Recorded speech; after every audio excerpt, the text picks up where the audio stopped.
দেখতে অনেকটা অজগরের বাচ্চার মতো। ছোট ও সরু লেজের সরীসৃপটি দৈর্ঘ্যে ৩ থেকে ৫ ফুট পর্যন্ত হয়ে থাকে। মাথা চ্যাপ্টা, ত্রিভুজাকার এবং ঘাড় থেকে আলাদা। শরীর জুড়ে অনেকটা চাঁদের মতো গাঢ় বাদামি গোল গোল দাগ। দৈহিক এই বৈশিষ্ট্যের কারণে শুকনো পাতা বা ধান ক্ষেতের মধ্যে খুব সহজেই লুকিয়ে রাখতে পারে নিজেকে। বলছে বিশ্বের অন্যতম বিষধর সাপ রাসেলস ভাইপারের কথা, যা স্থানীয়ভাবে চন্দ্রবোরা বা উলুবোরা নামেও পরিচিত।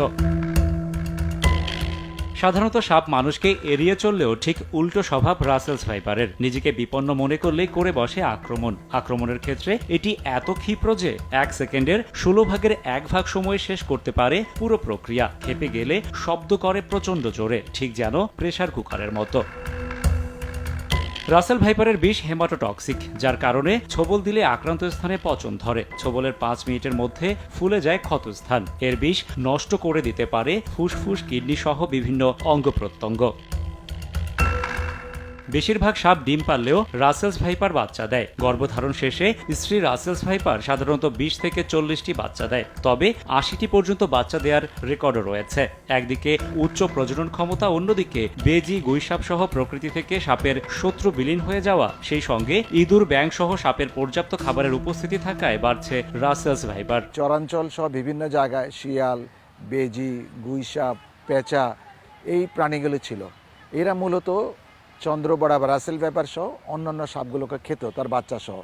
কিন্তু এখন বাংলাদেশের সব অঞ্চলে একটা শিয়াল, গুইসাপ, বেজি দেখা মাত্রই কিন্তু সাধারণ জনগণ এটাকে মেরে ফেলতেছে। তারা জানছে না যে এটির উপকারিতা কী। এর কারণে কিন্তু রাসেল ভাইপারের সংখ্যা এখন বেড়ে যাচ্ছে, কারণ তার কিন্তু খাদক নাই, ইকোসিস্টেমে একটা ব্রেক হয়ে গেছে। দেশে একটা সময় বিলুপ্ত বলা হলেও দেশ জুড়ে এখন মাথা ব্যথার কারণেই রাসেলস ভাইপার। বরেন্দ্র অঞ্চলের বাসিন্দা হলেও সাপটির রাজত্ব এখন দেশের অন্তত ২৫টি জেলায় পৌঁছে গেছে, চাঁদপুর, বরিশাল, পটুয়াখালী পর্যন্ত। সব থেকে বেশি আনাগোনা মানিকগঞ্জ, ফরিদপুর, শরীয়তপুর সহ পদ্মা, মেঘনা ও যমুনার অববাহিকায়, যার ছোবলে চলতি বছর এরই মধ্যে মারা গেছেন অন্তত ১০ জন, যাদের অধিকাংশই কৃষক এবং জেলে। গাছ টাছ কাটবার গেলে মাঠে গেলে সাপ দেখা যায়, বড় বড় দেখা যায়, ভয়ও পাই। সাপ যদি থাকে, ভয় বৃত্তি পাইলেও করতে আমরা গরিব মানুষ আতঙ্ক থাকি, কোন সময় যেন কামড় দেয়। হাঁটতে হাঁটতে বাতরে গেছি, বাতরে যা দেখি বিড়া পাকা রয়েছে, তেমন একটুখানি জন্য আর কি পাড়াটা দিয়ে নিয়ে গিয়া সাপও মনে করেন উঁচা ফিনি দিটা চলে গেল। কাজ করি, অনেকে সাপ বাড়ায়, সাপ দেখে অনেক দূর দেয় বা কাউরে কামড় দেয়। এই কামড় দিলে অনেক লোক মারা যায়। তা আমরা তো কাজ করি, ভয়েই কাজ করি। বাপ দাদা যেভাবে করে গেছে আমরা সেইভাবে করে যাই।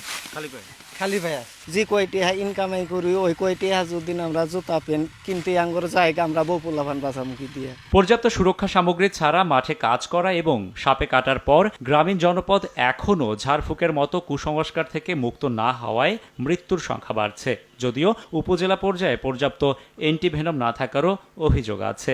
সর্পদংশনের মূল মন্ত্র হলো আপনি যত দ্রুত হাসপাতালে যাবেন, চিকিৎসা নেবেন, তত দ্রুত এটার সমাধান হবে। এটা কিন্তু আমরা সময় নষ্ট করি, ওজার বাড়িতে চলে যায়, ১ ওজার ২ ওজার বাড়িতে চলে যায়, এবং সর্পদংশনের যেই সব সাইন সিমটমগুলো বিষক্রিয়া হয় সেটা তখন পুরোপুরি প্রকাশ পেয়ে যায়। এবং আরেকটা যেটা করি, আমরা ফার্স্ট এড সম্পর্কে জানি না, রুগীকে হাঁটাচলা করে নিচ্ছি। যখন হাঁটাচলা করে তখন কী হয়, তার ব্লাড প্রেশার বেড়ে যায়, তাই না, তার রক্ত চলাচল বেড়ে যায়, তখন বিষ কিন্তু দ্রুত সারা শরীরে এবং এক পর্যায়ে যায় হার্টে চলে যায়। তখন কিন্তু রুগী কিন্তু হার্ট অ্যারেস্ট হয়ে যায়, তখন কিন্তু সে অজ্ঞান হয়ে যায়। তখন আইসিইউ সাপোর্ট ছাড়া কিন্তু এই রুগীকে বাঁচানো যাবে না, শুধুমাত্র অ্যান্টিভেনম দিয়ে কিন্তু রুগীকে বাঁচানো সম্ভব না। অ্যান্টিভেনম আমাদের উপজেলা পর্যায়ে পর্যন্ত দেওয়া আছে, এবং এনসিডি কর্নার থেকে এগুলো নিয়ে ট্রেনিংও দেওয়া আছে, এবং যে কোনো জায়গায় যেখানে বেশি সাপের উপদ্রব সেই সমস্ত জায়গায় সংরক্ষিত আছে, এবং এনসিডির সঙ্গে যোগাযোগ করলে সেটি পৌঁছে দেওয়া হচ্ছে। দেশে বছরে ৪ লাখেরও বেশি মানুষকে সাপে কাটে, যাদের মধ্যে ৭,০০০-এর বেশি মানুষের মৃত্যু হয়। সময়ের সঙ্গে সঙ্গে যন্ত্রপাতি, সার, বীজ সহ দেশের কৃষিক্ষেত্রে আমূল পরিবর্তন এলেও এখনও অনেকটাই পিছিয়ে রয়েছেন কৃষক। তাদের পোশাক পরিচ্ছদ রয়ে গেছে আগের মতোই, যা কর্মক্ষেত্রে সর্পদংশনের অন্যতম কারণ। অথচ খালি পায়ের পরিবর্তে একজোড়া গামবুট আর লুঙ্গির পরিবর্তে শক্ত মোটা প্যান্ট পরিধান করলেই থাকা যায় অনেকটাই ঝুঁকিমুক্ত। রাশেদ বাপ্পি, সময় সংবাদ, ঢাকা।